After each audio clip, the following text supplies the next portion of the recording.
രാവിലെ ഷിക ഉണർന്നതും വേഗം പുറത്തേക്ക് ഓടി. ചെകുത്താനെ കാണാനില്ലല്ലോ, ഇനി ഉറങ്ങിയിരിക്കുക. മോളെ, നീ എന്ത് നോക്കി നിൽക്കുക? അതൊന്നുമില്ലമ്മേ, വെറുതെ ചുമ്മാ പുറത്തേക്ക് നോക്കി നിന്നതാ. എന്നാൽ വേഗം പോയി റെഡിയായിക്കോ, പോവണ്ടേ നിനക്ക്?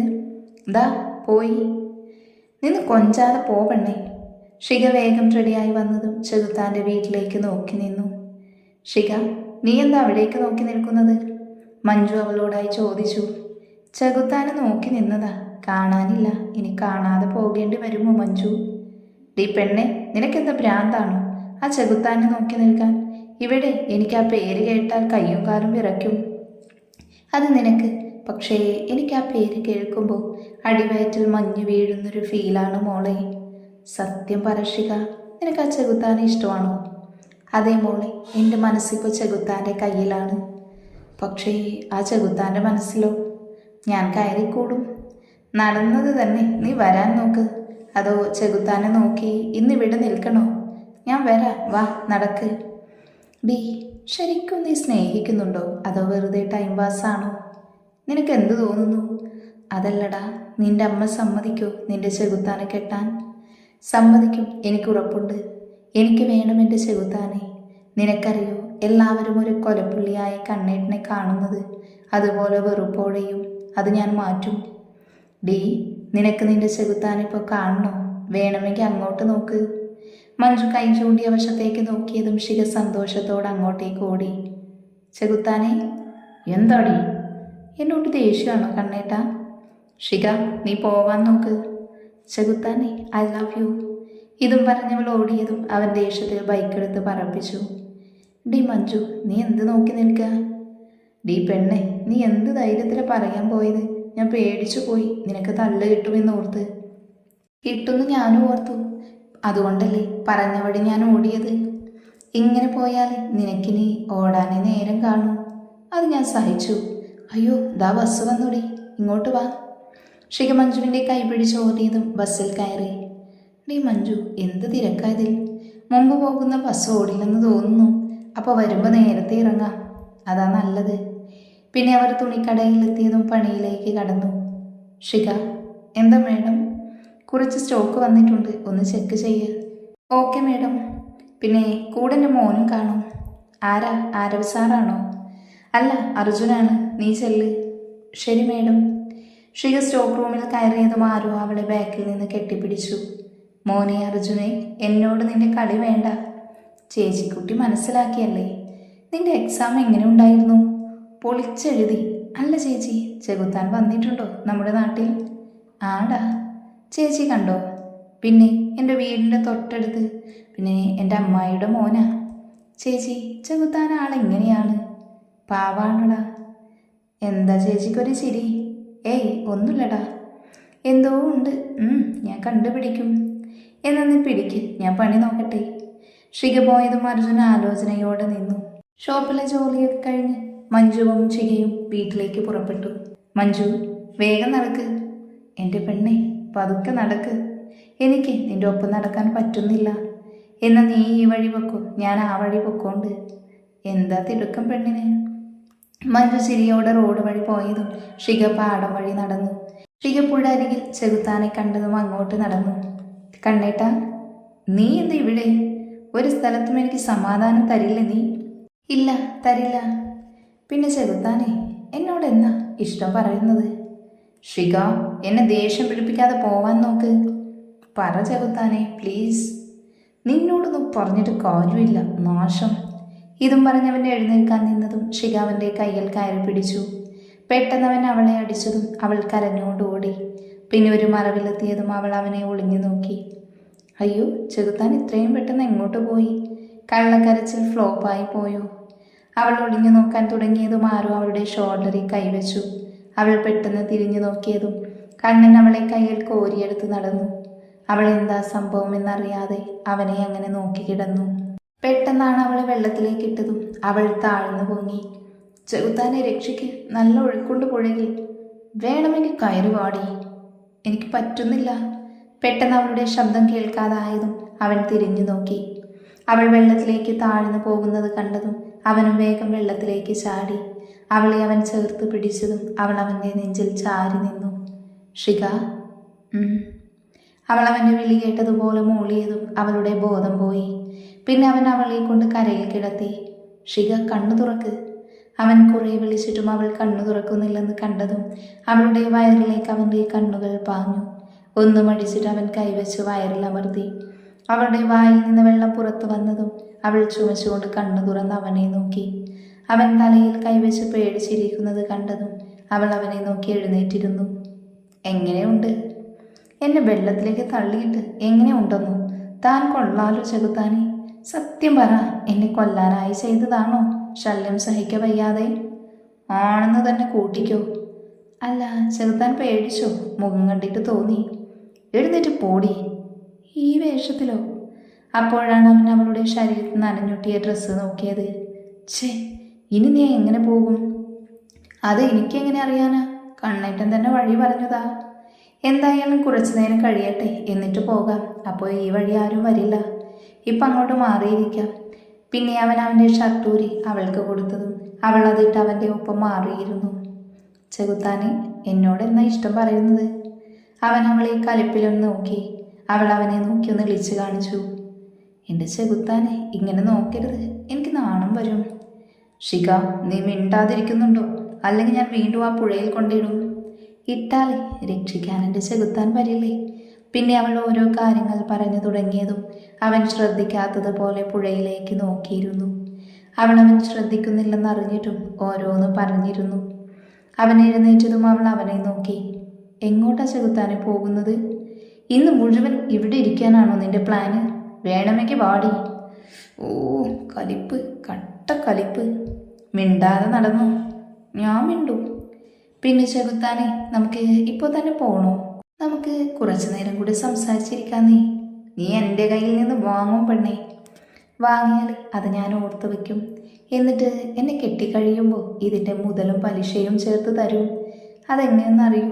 നിങ്ങളുടെ കുട്ടികളെ പ്രസവിച്ച് ഒരു 10,000 കുട്ടികളുടെ എണ്ണം അവൾ പിരികു ഉയർത്തി.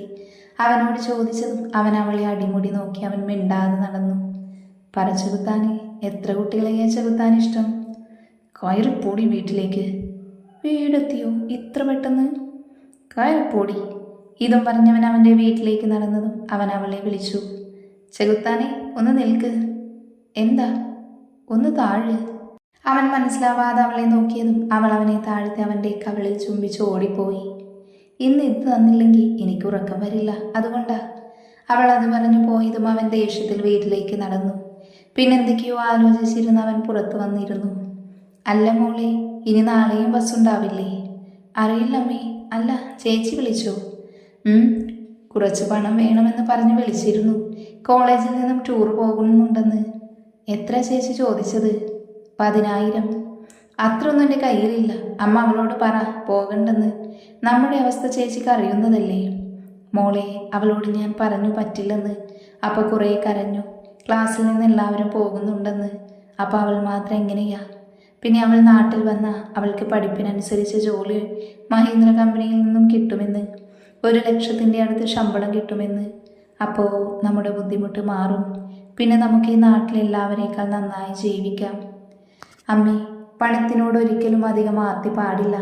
പിന്നെ ചേച്ചിക്ക് ഇവിടെ വന്ന ജോലി കിട്ടുമായിരിക്കാം, പക്ഷേ ശമ്പളമൊക്കെ കുറവായിരിക്കും. പിന്നെ അവൾ മാത്രമല്ലല്ലോ, കുറേ പേര് അവിടെ കയറാൻ നിൽക്കുന്നുണ്ട്. അതുകൊണ്ട് ജോലി കിട്ടുമോ എന്ന് പോലും ഉറപ്പില്ല. പിന്നെ അവൾ പഠിപ്പിന് പുറകിലാണെന്ന് എൻ്റെ നിഗമനം. പിന്നെ എൻ്റെ കയ്യിൽ അത്രയും പൈസയുമില്ല. അതുകൊണ്ട് അവളോട് പോവണ്ടെന്ന് പറ. നിനക്ക് അവളോട് ദേഷ്യമല്ലേ? അവൾ നിന്നേക്കാൾ പഠിപ്പുള്ളത് കൊണ്ട്. പിന്നെ നിന്നെ പോലെ അവിടെ അവൾക്ക് ജീവിക്കാനൊന്നും പറ്റില്ല. അവൾ ആരുടെ മുമ്പിൽ തലകുനിക്കാൻ പാടില്ല എന്ന് എനിക്ക് നിർബന്ധമുണ്ട്. അതുകൊണ്ട് നീ പൈസ അയച്ചു കൊടുത്തേ പറ്റൂ. അമ്മ എന്തൊക്കെയായി പറയുന്നത്? ചേച്ചി നല്ല രീതിയിൽ ജീവിക്കുന്നത് തന്നെയാ എനിക്കിഷ്ടം. പിന്നെ എൻ്റെ കയ്യിൽ പൈസ ഇല്ലാത്തത് കൊണ്ടല്ലേ. നീ കടം വാങ്ങ്, പിന്നെ തിരിച്ചു കൊടുക്കാം. അമ്മേ, ഞാൻ ആരോട്? ഇവിടെ അടുത്തുനിന്നൊന്നും വാങ്ങണ്ട, അത് നാണക്കേടാവും. അമ്മേ, ആദ്യം ഞാൻ ഇവിടെ ഉള്ളവരോട് തന്നെയാണ് ചോദിക്കുന്നത് കടമായി. അതൊക്കെ പണ്ട്. ഇനി 1 മാസം കൂടി കഴിഞ്ഞാൽ ശിവന്യ വരും. പിന്നെ ആഡംബരത്തോടെ ജീവിക്കണം. അമ്മ എന്ന് മുതലാ ഇങ്ങനെയൊക്കെ ചിന്തിക്കാൻ തുടങ്ങിയത്? പിന്നെ ഞാൻ നിനക്ക് കിട്ടുന്ന നക്കാപ്പിച്ച കൊണ്ട് ജീവിതം തള്ളി നീക്കണോ? പറ. വീണ്ടും അവളെ ഓരോന്ന് പറഞ്ഞ് കുറ്റപ്പെടുത്തുന്നത് കണ്ടതും അവൾ റൂമിലേക്ക് നടന്ന് പൊട്ടിക്കരഞ്ഞു. പെട്ടെന്ന് ജനലിൽ കാറ്റിനടയുന്ന ശബ്ദം കേട്ടതും അവൾ അടക്കാനായി എഴുന്നേറ്റു. അപ്പോഴാണ് ചെകുത്താൻ പുറത്തിരിക്കുന്നത് കണ്ടത്. പിന്നെ അവൾ അവനെ നോക്കിയിരുന്നു. ഉറക്കത്തിലേക്ക് വീണിരുന്നു. രാവിലെ ഷിക കണ്ണു തുറന്നതും തലവേദനയും മേൽവേദനയും ആയതുകൊണ്ട് എഴുന്നേൽക്കാനാവാതെ കിടന്നു. ഷിക, നീ ജോലിക്ക് പോകുന്നില്ല? ഇല്ലമ്മേ. നിനക്കെന്തു പറ്റി? പനിയുടെ ലക്ഷണങ്ങളുണ്ട്. എന്നാ പോവണ്ട, കിടന്നു. പിന്നെ പൈസയുടെ കാര്യം മറക്കണ്ട. ആരോടെങ്കിലും പറഞ്ഞു വെച്ചോ? ഞാൻ ചായ എടുത്ത് വെക്കാം, നീ ഒന്ന് മുഖം കഴുകി വാ. അമ്മ പോയതും കുറച്ചു നേരം ആലോചിച്ച് നിന്ന് അവൾ ഫ്രഷായി വന്നു. നീ വെള്ളം ആദ്യ കുടിച്ചോ, പനിയുണ്ടെങ്കിൽ വിട്ടുമാറും. പിന്നെ ഇന്ന് രാധ ചേച്ചിയുടെ മോളുടെ കല്യാണമാണ്, അതുകൊണ്ട് ഞാൻ വേഗം മുഖം കാണിച്ചു വരാം. ശരി അമ്മേ. അമ്മ പോയതും അവൾ ചായ കുടിച്ചു. പിന്നെ പൈസയുടെ കാര്യം ഓർമ്മ വന്നതും മഞ്ജുവിനെ വിളിച്ചു. ഹലോ ഷിക. എന്താടാ ശബ്ദം വല്ലാത്ത പോലെ? ചെറുതായി പനി പിടിച്ചു, അതുകൊണ്ട് ഞാനിന്നില്ല. പിന്നെ എനിക്കൊരു 10,000 രൂപയുടെ ആവശ്യമുണ്ട്. 5,000 രൂപ എൻ്റെ അടുത്തുണ്ടാകും, ബാക്കി ഞാൻ നോക്കാം. സംഘടിപ്പിക്കാൻ പറ്റുമോ എന്ന്? അല്ല, നിനക്കെന്തിനാ പൈസ? ചേച്ചിക്ക് വേണ്ടിയാ. ഓ, ആ ദുഷ്ടയ്ക്ക് വേണ്ടിയാണോ നീ ചോദിച്ചത്? അല്ല, എന്താ പുതിയ ആവശ്യം പൈസ കൊണ്ട്? College tour. അവളോട് പോവണ്ടെന്ന് പറ. ഞാൻ പറഞ്ഞു. പിന്നെ അവൾ ഇന്നലെ ഉണ്ടായതെല്ലാം പറഞ്ഞു.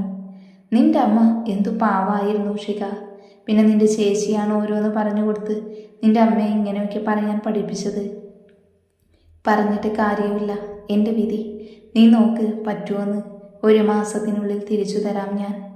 ശരിടാ, ഞാൻ നോക്കാം. നീ റെസ്റ്റ് എടുത്തോ. അല്ല, നീ ഇന്നലെ മഴ കൊണ്ടോ? ഇല്ല. പിന്നെ എങ്ങനെ പെട്ടെന്നൊരു പനി? അത് അറിയില്ല.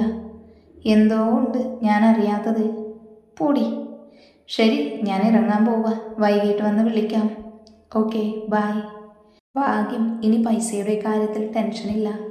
അല്ല, എൻ്റെ ചെകുത്താനെ ഞാൻ കണ്ടില്ലല്ലോ, ഇനി പോയി കാണുമോ? ബുള്ളറ്റ് അവിടെ ഇരിപ്പുണ്ട്, ചിലപ്പോൾ എഴുന്നേറ്റ് കാണില്ല. പിന്നെ അവൾ അവൻ്റെ വീട്ടിലേക്ക് നോക്കിയിരുന്നു. കുറേ നേരമായല്ലോ ഈ ഇരിപ്പ് തുടങ്ങിയിട്ട്. ഇനി ചെകുത്താൻ എൻ്റെ പോലെ പനി പിടിച്ചു പോയോ? പോയി നോക്കാം, അല്ലെങ്കിൽ എനിക്ക് സമാധാനം ഉണ്ടാകില്ല. പിന്നെ അവൾ എങ്ങനെയൊക്കെയോ എഴുന്നേറ്റു നിന്നു. തീരെ വയ്യല്ലോ, ഇനി ഞാൻ വീണു പോകുമോ? എങ്ങനെയെങ്കിലും ചെകുത്താൻ്റെ അടുത്ത് എത്തണം. പിന്നെ അവൾ തല താങ്ങി പിടിച്ച് അവൻ്റെ വീട്ടിലേക്ക് നടന്നു. വാതിൻ്റെ അടുത്തെത്തിയതും അവൾ കൊട്ടി. 2 പ്രാവശ്യം തട്ടിയിട്ടും തുറക്കുന്നില്ലെന്ന് കണ്ടതും അവൾ വാതിലുന്തി. അപ്പോൾ വാതിൽ കുറ്റിയിടാറില്ലേ കക്ഷി? പിന്നെ അവൾ ഉള്ളിൽ കയറി ചുറ്റും നോക്കി. എൻ്റെ ഈശ്വര, ചെകുത്താൻ കുടിക്കോ? ഫുൾ കുപ്പിയാണല്ലോ അകത്ത്. ഇനി ആളെവിടെ പോയി? പിന്നെ അവൾ റൂമിൽ ചെന്ന് നോക്കിയതും അവിടെ അവനെ കണ്ട് ഉള്ളിലേക്ക് കയറി. ചെകുത്താനെ. എൻ്റെ ഈശ്വര, പനിയാണല്ലോ. ചെകുത്താനെ, നീ എന്താ ഇവിടെ? എന്താ പറ്റിയത്? ഒന്നുമില്ല, നീ പോവാൻ നോക്ക്. ചെകുത്താനെ, നല്ല പനിയുണ്ട്, ഞാനിപ്പോൾ വരാം. വേഗം അവൾ വീട്ടിലേക്ക് നടന്നു. അടുക്കളയിൽ അമ്മ ഉണ്ടാക്കിയ വെള്ളം എടുത്ത് പിന്നെ കഴിക്കാനും എടുത്ത് അവിടെ നിന്നും നടന്നു. കണ്ണേട്ട, എഴുന്നേറ്റിരിക്ക്. നീ പോവാൻ നോക്ക് ഷിക. വയ്യാതെ കിടക്കുന്നതാണെങ്കിലും ദേഷ്യത്തിന് മാത്രം ഒരു കുറവുമില്ല. നീ ഇപ്പം എന്തിനാ വന്നത്? ഇത് തരാൻ. എന്താ ഇത്? വെള്ളം, പനി മാറാനുള്ളതാ. എനിക്ക് നല്ല പനിയായിരുന്നു, ഇത് കുടിച്ചപ്പോൾ ആശ്വാസമുണ്ട്, അതുകൊണ്ട് എഴുന്നേറ്റിരുന്ന് കുടിക്ക്. അവൻ എഴുന്നേറ്റിരുന്നതും അവൾ വെള്ളം നീട്ടി. അവൻ പിന്നെ അത് ഒറ്റ വലിക്ക് കുടിച്ചു. ഒറ്റ വലിക്ക് കുടിച്ചോ? കയ്പൊന്നും തോന്നിയില്ലേ? ഇല്ല. എങ്ങനെ തോന്നാനാ, കള്ളുകൂടിയനല്ലേ. നിനക്ക് പോയിക്കൂടെ? ഇത് കഴിക്ക്. എനിക്ക് വേണ്ട. കഴിക്കാനാ പറഞ്ഞത്, അല്ലെങ്കിൽ ഞാൻ ഇവിടെ നിന്നും പോകില്ല. അവൻ ദേഷ്യത്തിൽ വാങ്ങിയതുമെല്ലാം കഴിച്ചു തീർത്തു. കണ്ണേട്ടാ, കുറവുണ്ടോ? നിനക്കെങ്ങനെയുണ്ട്? കുഴപ്പമില്ല കണ്ണേട്ടാ. അവൻ വീണ്ടും കിടന്ന് തല തിരുമ്പുന്നത് കണ്ടതും അവൾ വിക്സ് എടുത്ത് നെറ്റിയിൽ പുരട്ടി. ഷിക. എന്താ ചെകുത്താനെ? നീ. അവൻ എന്തോ പറയാൻ വന്നതും അവൾ വാപ്പൊത്തി. കുറച്ചു നേരം മിണ്ടാതിരിക്ക്, ഞാനതൊന്ന് പുരട്ടിക്കോട്ടെ. അവൻ പിന്നെ മിണ്ടാതെ കിടന്നതും അവൾ നെറ്റിയിൽ പുരട്ടിക്കൊടുത്തു. പിന്നെ അവൻ ഉറങ്ങിയത് കണ്ടതും അവൾ ക്ഷീണം കാരണം കട്ടിലിൽ ചാരി ഉറങ്ങി. കണ്ണൻ കണ്ണു തുറന്നതും ആദ്യം കണ്ടുപോയത് ഷികയുടെ മുഖത്തേക്കായിരുന്നു. ഇവളപ്പോൾ പോയില്ലേ? പെട്ടെന്ന് അവൻ അവളുടെ നെറ്റിയിൽ കൈവച്ചത് വലിച്ചു. പെണ്ണിന് ചുട്ടുകൊള്ളുന്ന പനിയാണല്ലോ. അവൻ വേഗം അവളെ കട്ടിലേക്ക് കിടത്തി നെറ്റിയിൽ തുണിയിട്ടു. കുറച്ചു നേരം അവളെ നോക്കിയിരുന്ന് അവൻ അവളെ വിളിച്ചു. ഷിക. ഇവളെ എങ്ങനെ വീട്ടിലേക്ക് വിടും? പിന്നെ അവൻ എന്തോർത്ത പോലെ അവളെ കയ്യിൽ കോരി അവളുടെ വീട്ടിലേക്ക് നടന്നു. അവളുടെ റൂമിൽ കിടത്തിയതും അവളെ നോക്കി. അവൻ റൂമിൽ നിന്നും പുറത്തേക്ക് ഇറങ്ങാൻ നിന്നതും അവൾ അവൻ്റെ കയ്യിൽ പിടിച്ചു. കുറച്ചു നേരം എൻ്റെ അടുത്തിരിക്കോ? അവളുടെ പതിയെയുള്ള ശബ്ദം കേട്ടതും അവൻ അവൾക്കരികിലിരുന്നു. അവൾ ചിരിയോട് അവൻ്റെ മടിയിലേക്ക് തലവെച്ച് കിടന്നു.